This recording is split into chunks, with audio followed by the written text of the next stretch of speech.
बहुत स्वागत है आपका इस बुलेटिन में। मैं हूं आपके साथ अवंतिका श्रीवास्तव। सीधे आपको खास कार्यक्रम की तस्वीरें दिखा देते हैं नवनियुक्त शिक्षकों से मुख्यमंत्री संवाद करते हुए। मैं आज जो कुछ हूं, अगर उसका श्रेय एक व्यक्ति को जाता है तो वह है श्री रतन चंद जैन, मेरे गुरुजी, जिनने मुझे पहली, दूसरी, तीसरी, चौथी में पढ़ाया। मैं अगर बोलना भी सीखा तो हमारे यहां वो कोई शिक्षा विभाग ने तय नहीं किया था, लेकिन हर शनिवार के दिन बाल सभा होती थी। तो गुरुजी हमसे कहते थे कि उस दिन रामायण की 5 दोहे तक चौपाइयां और दोहे पढ़ना और उनका अर्थ करना है, रामचरितमानस। और उसमें बड़ा अच्छा तरीका उन्होंने बना रखा था। उस समय घी के दीपक जलाते थे, थोड़ा प्रसाद बांटना पड़ता था। तो एक बच्चे से कहते थे कौन फूल चढ़ाएगा। जो फूल चढ़ाता था वो अगले शनिवार को अपने घर से दीप घी की बाती लाता था और थोड़ा सा प्रसाद लाता था। तो ऐसे हर शनिवार को होता था। और फिर वो कहते थे कि चौपाई पढ़ो और अर्थ करो। तो मैं जरा धीरे धीरे चौपाई पढ़ता था, पीछे बैठा रहता था। उनका नहीं, आगे आओ तुम। कैसे धीरे धीरे पढ़ते हो? मैं आगे बैठ के बैठने लगे। बोले धीरे धीरे मत पढ़ो, जोर से पढ़ो। तो मैं जोर से पढ़ने लगा। फिर उन्होंने मुझे कहा कि अब ये पढ़ेंगे शिवराज, तुम अर्थ करोगे। तो मेरे पसीने छूट गए। मैंने कहा अर्थ बिना देखे कैसे पढ़ूं करूं? बोलने नहीं, कोशिश करो, तुम अर्थ करो चौपाई का। तो मैं चुपके चौपाई भी पढ़ते, तब मैं अर्थ देखने की कोशिश करता क्या लिखा हुआ है। तो धीरे धीरे मैं अर्थ करने लगा। पर हित सरिस धर्म नहीं भाई, पर पीड़ा सम नहीं अधमाई। तो उन्होंने कहता अब दूसरों का भला करने से बड़ा कोई धर्म नहीं है, दूसरों का नुकसान पहुंचाने से बड़ा कोई पाप नहीं है। तो धीरे धीरे मैं अर्थ करने लगा। और अर्थ की मेरी ख्याति इतनी फैल गई गांव में कि गांव के लोगों ने कहा कि हमने सुना ये शिवराज अच्छा अर्थ करता है रामायण का। तो सावन के भादों के महीने में, अब तो जमाना बदल गया, उस समय मेरी 64 साल की उम्र है, जब मैं 4वीं 5वीं पढ़ रहा था तब की बात कर रहा हूं मैं। तो गांव के लोगों ने मुझे बुलाना शुरू कर दिया रात में। रामायण जो होती थी, बोले रामायण की चौपाई दूसरे कहेंगे, अर्थ शिवराज करेगा। तो मैं रामायण का अर्थ करने लगा। तो धीरे धीरे मैं रामायण का विद्वान बन गया। मैं बोलना सीख गया, भाषण देना सीख गया और कई तरह का ज्ञान मुझे मिल गया। आप सोचो, अगर श्री रतनचंद जैन जी आज भी हैं, मुझे रामायण नहीं पढ़ाते इस ढंग से, कहते नहीं कि आ गया जोर से बोल अर्थ कर, तो मैं यहां पहुंचते नहीं। मैं कई चीजें समझते नहीं, मैं अच्छा वक्ता बनते ही नहीं। गुरु गढ़ देता है। मैंने तो अपनी उदाहरण आपको दे दिया। और इसलिए मेरे प्रिय बेटा बेटियों, क्योंकि मेरा अधिकार है, मैं देखो, मैं मध्य प्रदेश को एक परिवार मानता हूं। मैं सरकार नहीं, मैं परिवार चलाता हूं। हम सब एक परिवार हैं, एक परिवार है। और इसलिए मैं कह रहा हूं कि जीवन का आनंद तब है जब हम कई ऐसे बच्चे खड़े कर दें जो प्रदेश। भोपाल से तस्वीरें आप देख रहे थे। मुख्यमंत्री शिवराज सिंह चौहान नवनियुक्त शिक्षकों से बातचीत कर रहे थे। आगे बढ़ते हैं, बात करेंगे कुछ अन्य खबरों की। दिल्ली से फिलहाल एक बड़ी जानकारी। मध्य प्रदेश में ओबीसी आरक्षण पर सुनवाई जल्दी होनी है। सुप्रीम कोर्ट की तरफ से मध्य प्रदेश में ओबीसी आरक्षण के मुद्दे पर 1 सप्ताह के भीतर सुनवाई के लिए सहमति बन चुकी है। मध्य प्रदेश सरकार ने 2019 में नौकरियों और शिक्षा में ओबीसी आरक्षण 14% से बढ़ाकर 27% किया है। इस पर हाईकोर्ट ने रोक लगा दी है और अब सुप्रीम कोर्ट इस मामले पर 1 हफ्ते के अंदर सुनवाई करने वाला है। सुप्रीम कोर्ट में मध्य प्रदेश सरकार ने ट्रांसफर अर्जी दाखिल कर रखी है। इसे लेकर अब आगे क्या फैसला आता है, इस पर सभी की नजर। चलिए और ज्यादा जानकारी हम लेंगे। दिल्ली से हमारे सहयोगी सुशील पांडे हमारे साथ लाइव जुड़ चुके हैं। सुशील, पहले भी नियुक्तियां हुई, अभी भी नियुक्तियों की प्रक्रिया जारी है। ओबीसी आरक्षण को लेकर पेच फंसा हुआ, सुनवाई के दौरान क्या कुछ हो सकता है, इस पर जानकारी। जी देखिए, सबसे महत्वपूर्ण बात यह है कि चूंकि जब ये ऑर्डिनेंस लाया गया उसी मामले को लेकर विवाद है। चूंकि किसी भी ऑर्डिनेंस की जो समय सीमा होती है वो ऑलरेडी 6 महीने तक की होती है। 6 महीने का समय जो है वो खत्म हो गया है। हाईकोर्ट ने फिलहाल जो ऑर्डिनेंस पर रोक लगाई थी उसकी भी समय सीमा अब खत्म हो चुकी है और इसीलिए आज सुप्रीम कोर्ट ने इस पूरे मामले में 2 महत्वपूर्ण बातें कही मध्य प्रदेश सरकार से। सुप्रीम कोर्ट ने मध्य प्रदेश सरकार से यह कहा कि इस पूरे मामले में सरकार को गंभीर कदम उठाने की आवश्यकता है।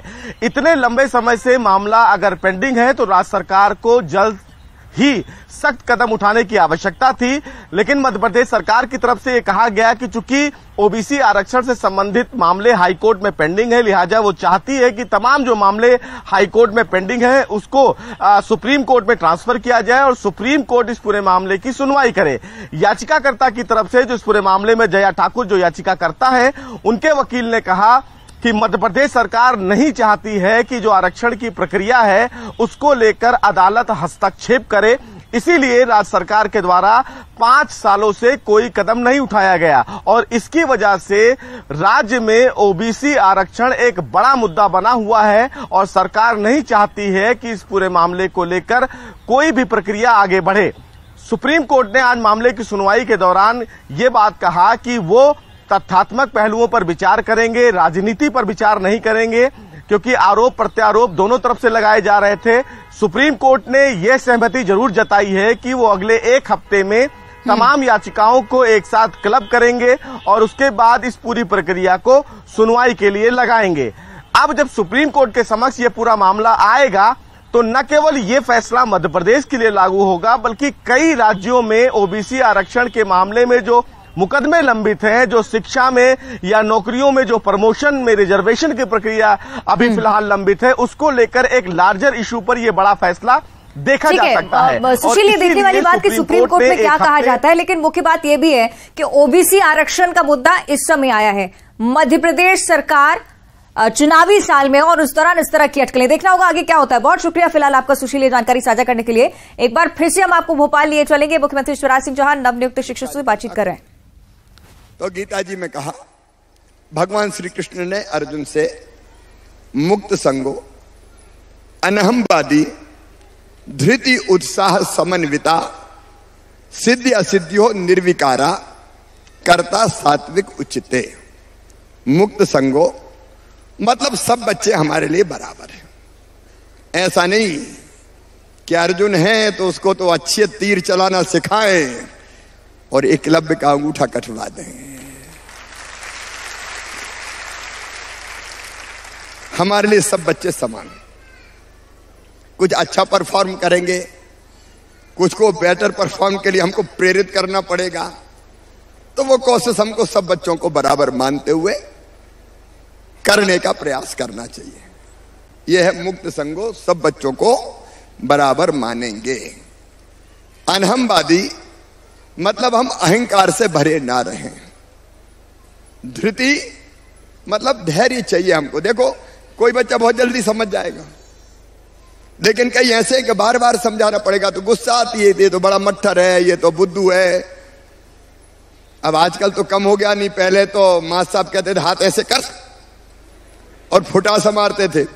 अब तो फुट खत्म हो गया, पहले वो फुटा भी ले जाना पड़ता था। हम लोग स्कूल जाते थे कंपास ले जाते थे, एक फुटा ले जाते थे, फुट रहता था और माँ साहब कई बार उसी से हथेली कर मारते थे। लेकिन अब वो जमाना बदल गया और वो तरीका ठीक भी नहीं। इसलिए प्रेम से समझाना और कोशिश करना कि वो समझ ले, उदाहरण दे के, प्यार से, पुचकार के। तो मुझे लगता है कि वो धैर्य होगा तभी करेंगे, नहीं क्या कम मैं परेशान हो गया, कहां तक इसको समझाऊं, चल तू तो कभी सुधर ही नहीं सकता। तो मुझे लगता है धैर्य और एक उत्साह अंदर होना चाहिए। देखो कोई भी बड़ा काम करने के लिए उत्साह। अब मैं सवेरे से लेके अब यहां से मुझे जाना है अभी पिछौर, पिछौर से मुझे जाना है दतिया, वो कार्यक्रम करके लौट के आके फिर मुझे 3-4 मीटिंग और करनी। मैं देर रात तक काम करूंगा सवेरे से लेके।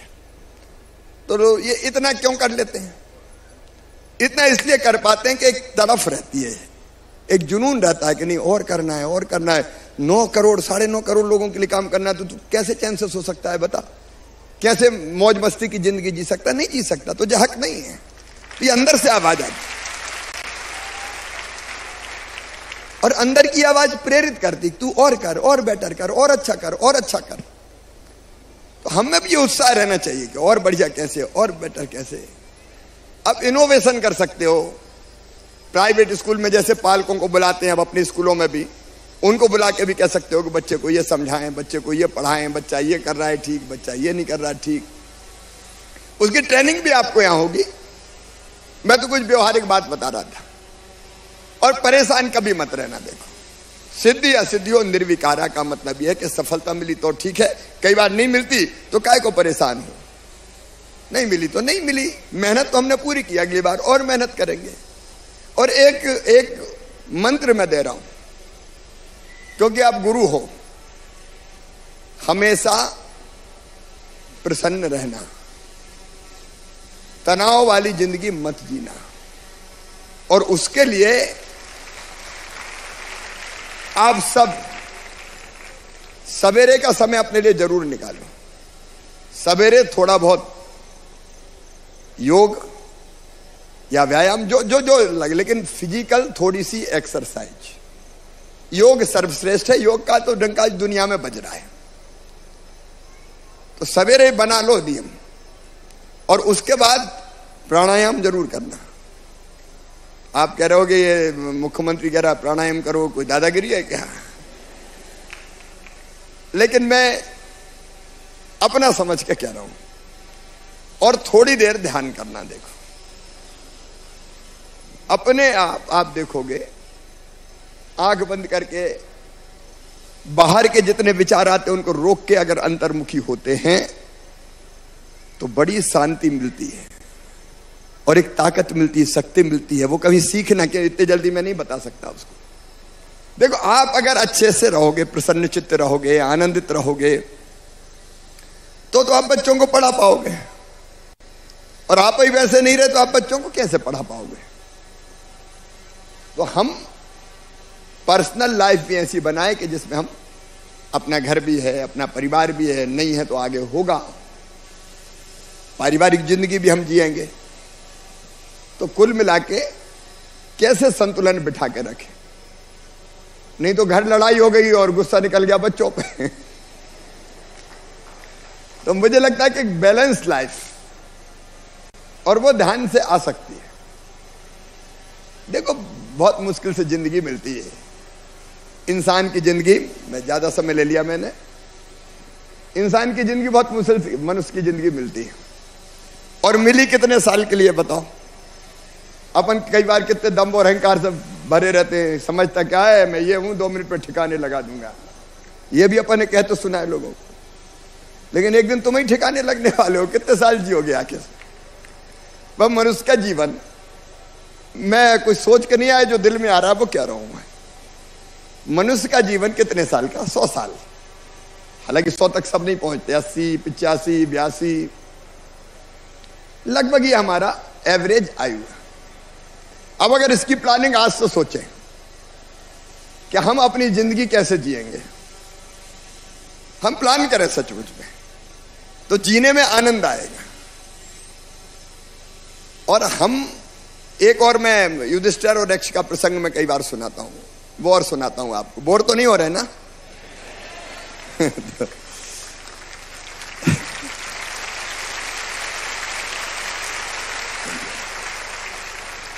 आपको महाभारत की कथा पता है कि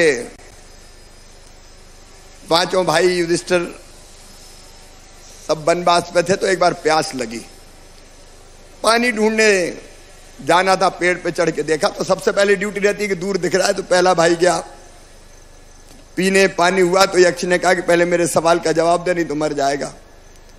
तो उसने नहीं मानी। नकुल, सहदेव, भीम, अर्जुन एक के बाद एक आए और बिना सवाल का जवाब दिए पानी पिया, तो वो मृतक मतलब मर गए, अगर सीधे शब्दों में कहें तो। फिर युधिष्ठिर आए।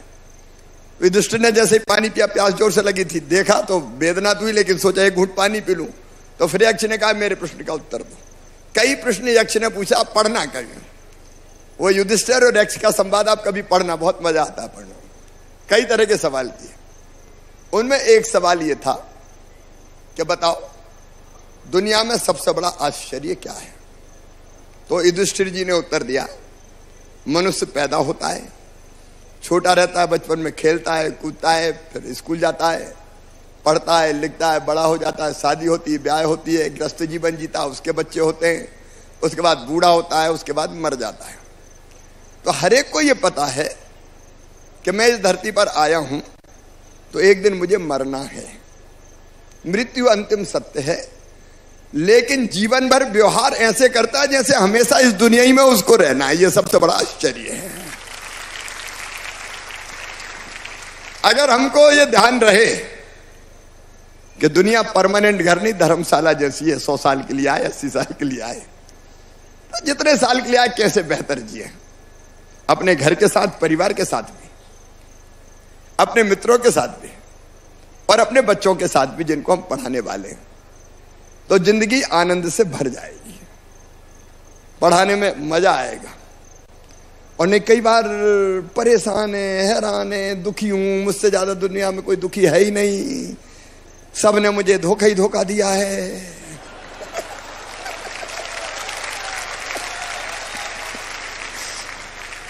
वो बेचारे ऐसे रहते हैं जो बिल्कुल ऐसा लगता है बाकी सब धोखेबाज है, बस तू ही था जिसने, मैंने किसके लिए क्या क्या नहीं किया, सबने मुझे। तो अपन परेशानी बने रहते हैं। मस्त जियो, आनंद से जियो, एक बेहतर जिंदगी। कैसे एक आदर्श जिंदगी जी सकते हैं? लोग आपकी पूजा करें। मैं सच कहता हूं, कई शिक्षक ऐसे जिनको पूजते हैं, भगवान मानते हैं, भगवान आपको वैसा बना हुआ। और प्रधानमंत्री नरेंद्र मोदी जी के नेतृत्व में वैभवशाली, गौरवशाली, संपन्न, समृद्ध भारत का निर्माण हो रहा है। इस भारत को और आगे बढ़ाना है। देखो, चंद्रयान हमारा उतरने वाला है, मुझे लगता है इस बार चूक नहीं हो गए। हम कहां आज पहुंच गए? हम बहुत ऊपर पहुंचे हैं आज। यह अत्यंत प्राचीन और महान राष्ट्र, हजारों साल पुराना ज्ञात इतिहास हमारा, इस देश को और आगे बढ़ा पाए और ये देश दुनिया को दिशा दिखा पाए। और ये याद रखना, मैं सबको कह रहा हूं, आज नोट कर लेना, एक दिन आने वाला है जब भौतिकता की अग्नि में दग्ध विश्व मानवता को भारत शाश्वत शांति के पथ का दिग्दर्शन कराएगा, कराएगा, कराएगा। और वैसा भारत बनाने में हमारा योगदान हो। मेरी बहुत शुभकामनाएं भी, मेरा बहुत आशीर्वाद भी छोटे हो, और बीच बीच में मिलते रहेंगे और मैं आपकी चिंता करूंगा। बहुत बहुत धन्यवाद। बहुत बहुत आभार माननीय मुख्यमंत्री जी, आपके आत्मीय और प्रेरणादायक उद्बोधन के लिए। अब मैं सादर अनुरोध करूंगा माननीय मुख्यमंत्री जी से कि ये जो शिक्षक आज आए हैं, इनमें से चिन्हित 10 शिक्षक जो इनका प्रतिनिधित्व करेंगे, उनको नियुक्ति बधाई पत्र प्रदान करने के लिए। हाँ, सबसे पहले श्री नीतीश दुधारे जी आएंगे। ये शासकीय प्राथमिक शाला गोली ढाना, हरदा जिले से हैं। श्री नीतीश दुधारे।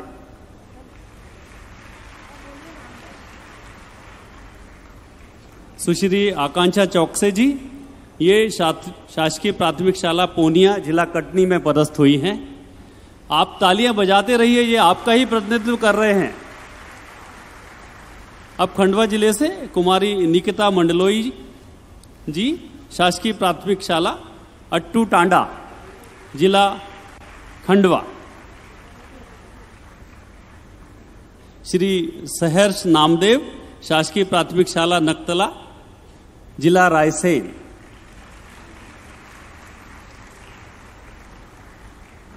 सुश्री सानू सोनी जी, शासकीय प्राथमिक शाला जालंधर, जिला सागर से।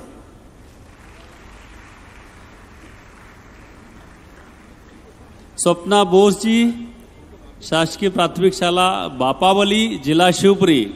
तालियां बजाते रहिए। ये सब आपके बिहाफ पर ही नियुक्ति पत्र प्राप्त कर रहे हैं, बधाई पत्र प्राप्त कर रहे हैं। विभा तिवारी जी, शासकीय प्राथमिक शाला अहमदपुर, पठार, जिला विदिशा।